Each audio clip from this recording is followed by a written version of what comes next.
আসসালামু আলাইকুম গাইস, আপনারা কেমন আছেন? আপনারা তো জানেন, ঠিক আছে, আমাদের এলাকায় এই বিখ্যাত আম গাছটা দেখার জন্য অনেক মানুষে পাগল। ঢাকা থেকে অনেক মানুষ আসার চেষ্টা করতেছে আম গাছটা দেখার জন্য, ঠিক আছে, কিন্তু আসতে পারতেছে না।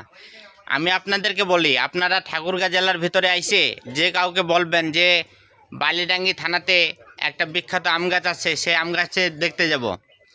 আমাদের বালিডাঙ্গি থানা থেকে এই আম গাছটা দেখতে আসতে, ঠিক আছে, 40 টাকা ভাড়া নেবে, ঠিক আছে, আর 20 টাকা টিকিট নেবে এই আম গাছটা দেখার জন্য, ঠিক আছে। এটা বিখ্যাত একটা আম গাছ, ঠিক আছে। এখানে আমার বাড়ি কিন্তু আমার কাছেই, ঠিক আছে, কিন্তু আমারও কিন্তু টিকিট নিচ্ছে, আপনাদেরও টিকিট নেবে, ঠিক আছে। 20 টাকা কিন্তু বড় জিনিস না, ঠিক আছে।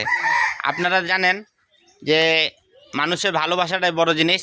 আর যখন আম ধরে গাছে, ঠিক আছে, এই গাছে যখন আম ধরে 200 মনের উপরে আম হয়, আপনারা আসবেন